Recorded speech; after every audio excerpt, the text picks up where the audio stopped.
line is instant coffee with slightly sour cream. Instant coffee with slightly sour cream in it, and a phone call to the beyond, which doesn't seem to be coming any nearer. Ah, Daddy, I want to stay drunk many days on the poetry of a new friend, my life held precariously in the seeing hands of others, theirs and my impossibilities. Is this love, now that the first love has finally died, where there were no impossibilities? I'm a teacher too, so I will say Frank O'Hara was an extremely versatile and virtuoso poet. He could write a Whitmanian poem like the one the gentleman just read before me. He could also write a Dickinsonian poet like this one. Thank you.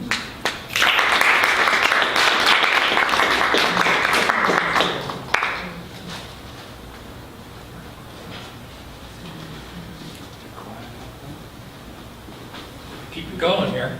You know, just come up here and grab this book and give it a try. I don't know what I'm going to read. And correct me if I'm wrong. You're wrong. Okay. But I think, somebody tell me, the reason it's called lunch poems is he would go out during work, you know, at lunchtime. And I remember this, there was an Olivetti typewriter shop in downtown Manhattan. Had an alcove that went in, a pedestal, and a typewriter sitting on it. And you could go up there and try out a typewriter, you know. And he would write many of these poems over his lunch hour on this typewriter, take it with him. You know, that's the myth anyway. Does he talk about it in the introduction? Somewhere I heard that's why they're called lunch poems. The other thing, I think this man has a real joy for life. It just really leaks through everything he writes. He's not somebody who's moaning and groaning about how awful life is, and I'm a suffering poet, and I bleed on the thorns of life, you know. He really is a happy guy.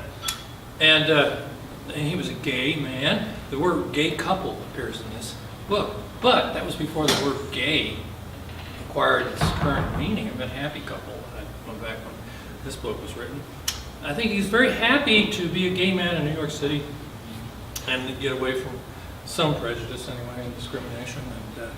And okay, I'm sorry. Poem, 1959. Did anyone read this? Wouldn't it be funny if the finger had designed us to shit just once a week? All week long, we'd get fatter and fatter, and then on Sunday morning, while everyone's in church, bloop. As an old guy, I can really relate to that one.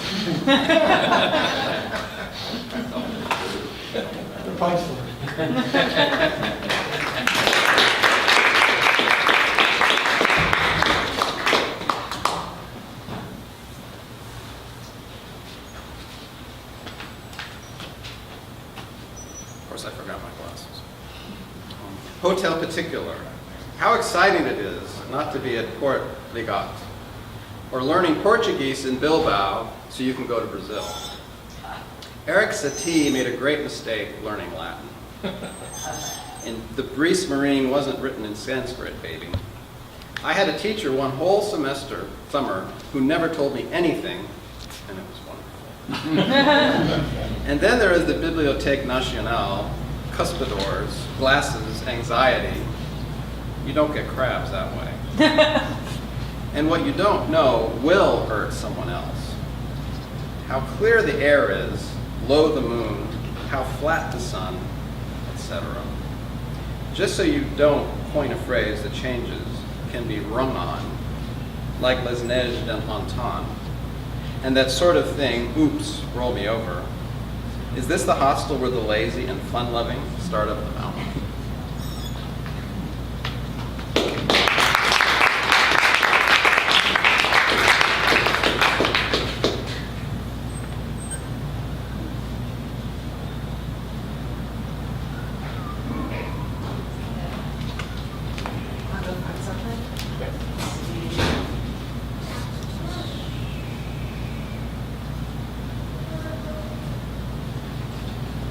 right. Yesterday down at the canal. We haven't read that one, have we? Yesterday down at the canal. You say that everything is very simple and interesting. It makes me feel very wistful, like reading a great Russian novel does. I am terribly bored. Sometimes it is like seeing a bad movie. Other days, more often, it's like having an acute disease of the kidney. God knows it has nothing to do with the heart, nothing to do with people more interesting than myself. Yak, yak, that's an amusing thought. How can anyone be more amusing than oneself? How can anyone fail to be, can I borrow your 45? I only need one bullet, preferably silver. If you can't be interesting, at least you can be a legend. But I hate all that crap.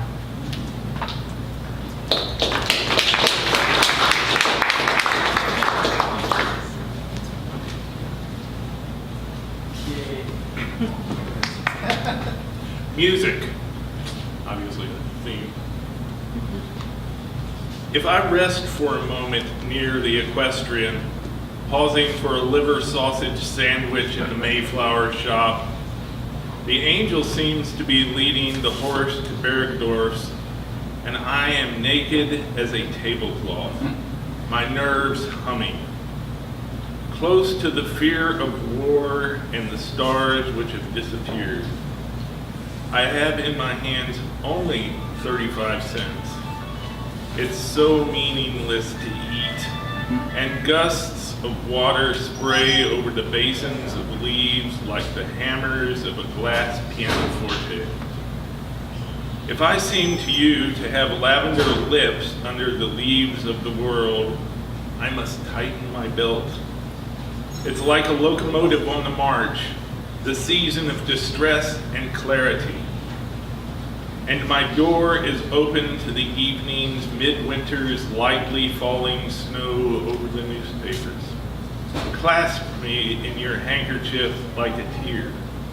Trumpet of early afternoon in the foggy autumn as they're putting up the Christmas trees on Park Avenue, I shall see my daydreams walking by with dogs in blankets. Put to some use before all those colored lights come on. But no more fountains and no more rain, and the stores stay open terribly late.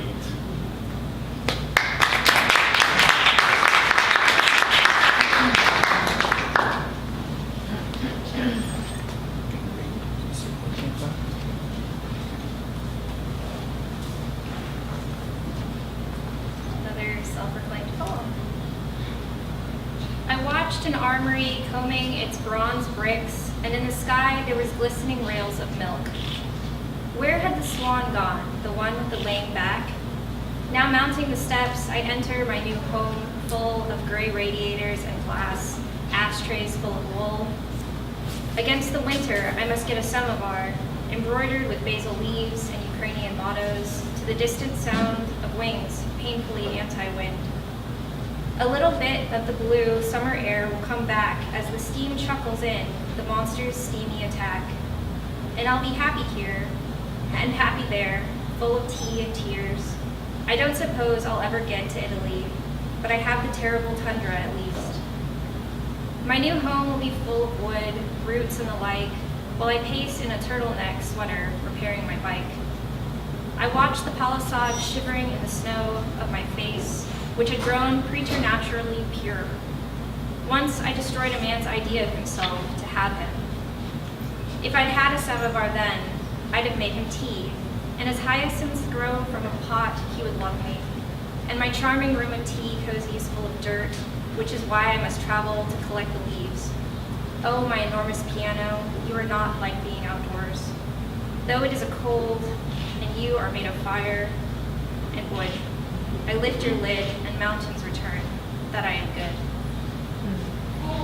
The stars blink like a hairnet that is dropped on a seat, and now it is lying in the alley behind the theater where my play is echoed by dying voices.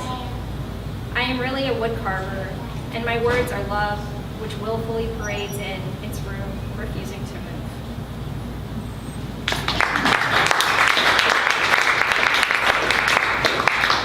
Age 81 Fantasy, dedicated to the health of Allen Ginsberg, a bit late. How do you like the music of Adolf Deutsch? I like it. I like it better than Max Steiner's. Take his score for Northern Pursuit. The Helmut Dantin theme was, and then the window fell on my hand. Errol Flynn was skiing by. Down, down, down went the grim grey submarine under the cold ice. Helmut was safely ashore on the ice. What dreams? What incredible fantasies of snow farts would this all lead to? I don't know. I've stopped thinking like a sled dog. The main thing is to tell a story. It's almost very important.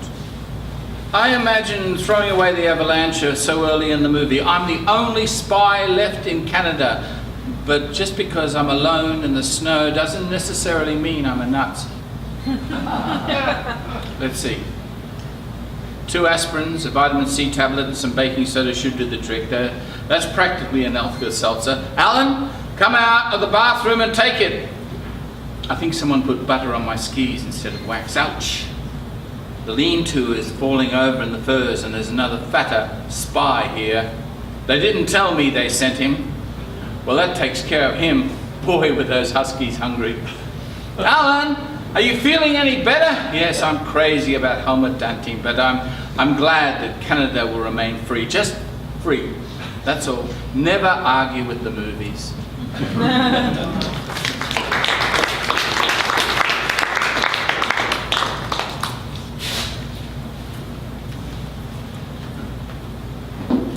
Ave Maria. Mothers of America, let your kids go to the movies. Get them out of the house so that they won't know what you're up to.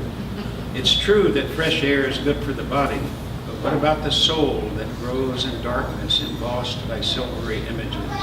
And when you grow old, as grow old you must, they won't hate you, they won't criticize you, they won't know. They'll be in some glamorous country they first saw on a Saturday afternoon or playing hooky. They may even be grateful to you for their first sexual experience, which only cost you $0.25 and didn't upset the peaceful home.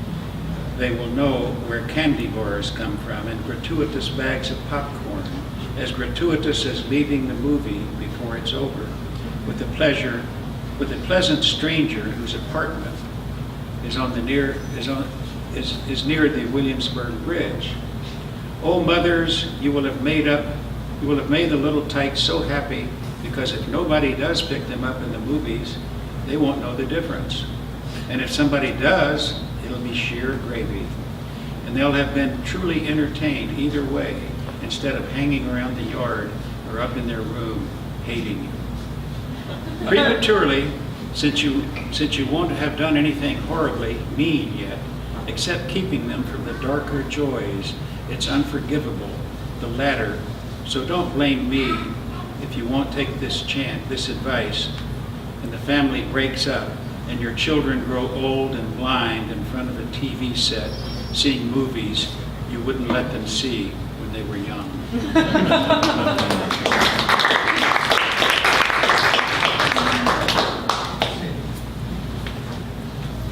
On the way to San Remo, the black ginkgos snarl their way up. The moon growls at each blinking window. The apartment houses climb deafeningly into the purple. A bat hisses northwards. The perilous steps lead to a grate. Suddenly, the heat is bearable. The cross-eyed dog scratches a worn patch of pavement. His right front leg is maimed in the shape of a V. There's no trace of his nails on the street a woman cajoles. She is very old and dirty. She whistles her filthy hope that it will rain tonight. The 6th Avenue bus trunk lumbers sideways. It is full of fat people who cough as at a movie. They eat each other's dandruff in the flickering glare. The moon passes in the clouds, so hurt by the streetlights of your glance, oh my heart. The act of love is also passing like a subway bison. through the paper-littered arches of the express tracks. The sailor sobers, he feeds pennies to the peanut machines. Though others are in the night, far away lips upon a dusty armpit, the nostrils are full of tears. High fidelity repose in a box, a hand on the window pane. The sweet calm, the violin strings tie a young man's hair. The bright black eyes pin far away their smudged curiosity. Yes, you are foolish smoking. The bars are for rabbits who wish to outlive the men.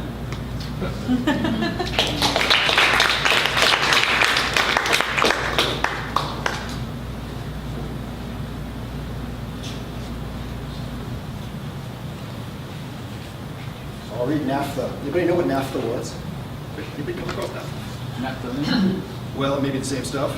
Yeah, my father told me about it, not my generation, but something like a waxy thing you'd light to run little boats on the pond kind of thing, would fire the engine basically.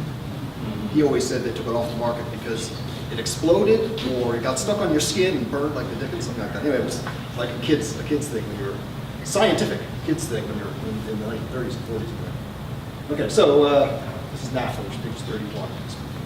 Ah, Jean Dubuffet. When you think of him doing his military service in the Eiffel Tower as a meteorologist in 1922, you know how wonderful the 20th century can be. And the gated Iroquois on the girders, fierce and unflinching-footed, nude as they should be, slightly empty, like a Sonia Delaunay. There's a parable of speed somewhere behind the Indians' eyes. They invented the century with their horses and their fragile backs, which are dark. We owe a debt to the Iroquois and to Duke Ellington for playing in the buildings when they are built. And we don't do much ourselves, but fuck, think of haunting Metro and the one who didn't show up there while we were waiting to become part of our century, just as you can't make a hat out of steel and still wear it. Who wears hats anyway? It's our tribe's custom to beguile. How are you feeling in ancient September? I'm feeling like a truck on a wet highway. How can you? You were made in the image of God. I was not. I was made in the image of a sissy truck driver. And Jean Dubuffet painting his cows with a likeness burst in the memory.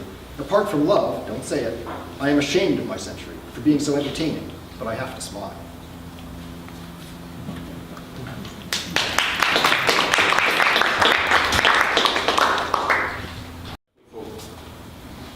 White the October air, no snow, easy to breathe. Beneath the sky lies everywhere, writhing and grasping, clutching and tangling. It's not easy to breathe. Lies building their tendrils into dim figures who disappear down corridors in West Side apartments, into childhood's proof of being wanted, not abandoned, kidnapped. Betrayal, starving off, loneliness. I see the fog lunge in and hide it. Where are you? Here I am on the sidewalk, under the moonlight lamplight, thinking how precious moss is, so unique and greenly crushable if you can find it. On the north side of the tree where the fog binds you and then, tearing apart into soft white lies, spreads its disease through the primal night of an everlasting winter, which nevertheless has heat in tubes, west side and east side, and its intricate individual pathways of white, accompanied by the ringing of telephone bells beside which someone sits in silence, denying their own number, never given out, nameless. Like the sound of troika bells rushing past suffering in the first storm. It's snowing now. It's already too late. The snow will go away, but nobody will be there. Police cordons for lying political dignitaries ringing too. The world becomes a jangle from the index finger to the vast empty houses filled with people. They're echoes of lies, and the tendrils of fog trailing softly around their throats. Now the phone can be answered. Nobody calling. Only an echo. All can confess to be home and waiting. All is the same, and we drift into the clear sky, enthralled by our disappointment, never to be alone again. Never to be loved, sailing through space. Didn't I have you once for myself, West Side, for a couple of hours?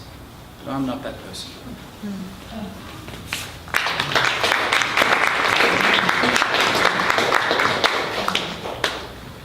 I'm sure somebody's read this poem, and I'm just not good at paying attention. It's a high price.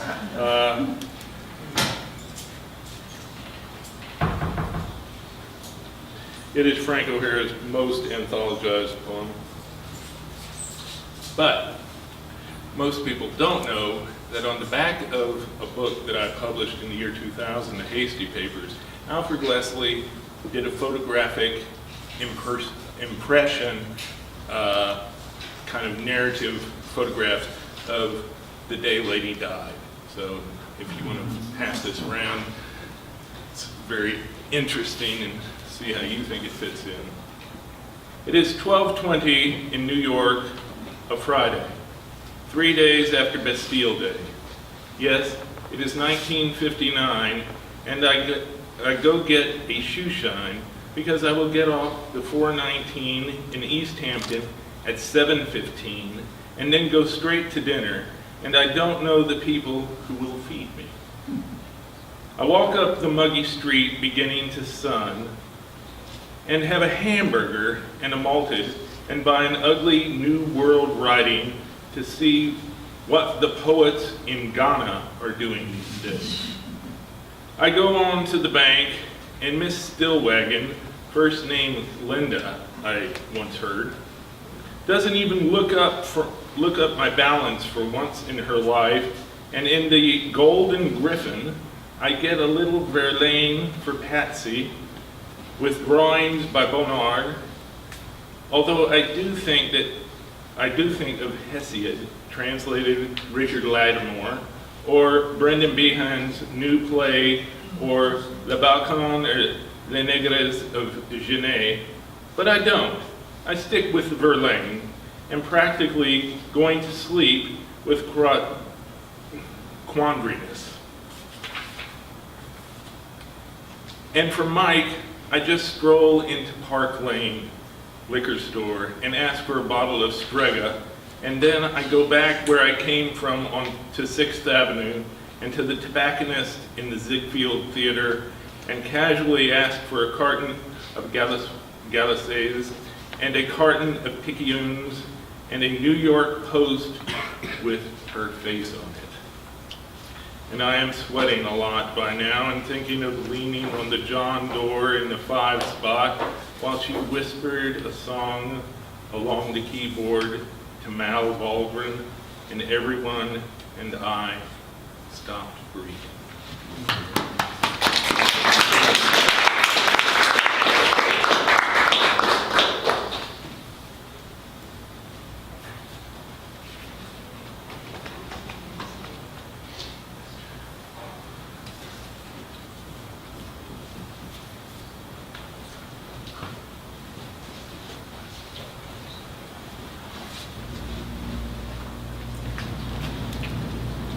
Pistachio tree at Chateau Noir.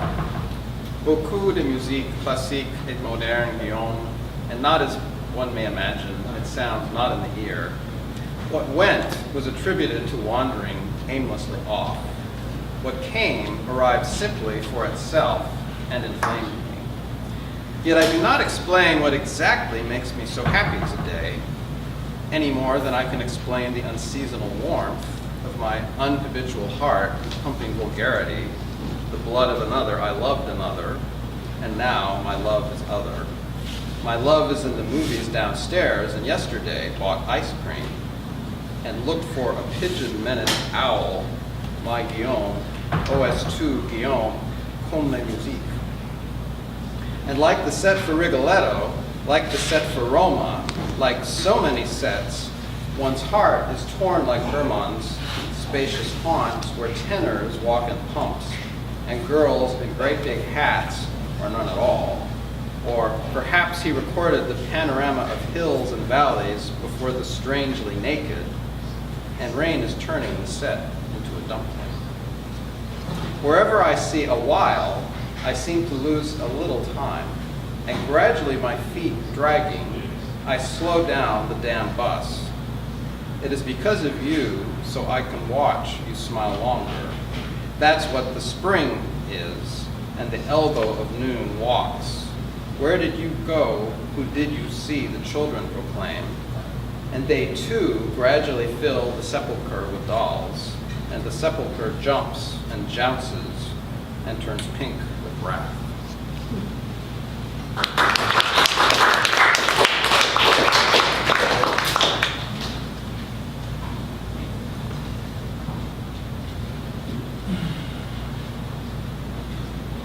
Does anybody have any more? We've read a lot here. We've been reading for about 45 minutes. Very good job. It just flew by. This is fun. This is fun. We need to do this more often.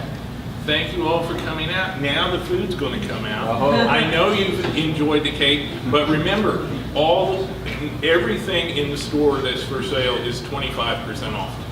So please enjoy yourselves. Thank you so much for coming and participating. Thank you.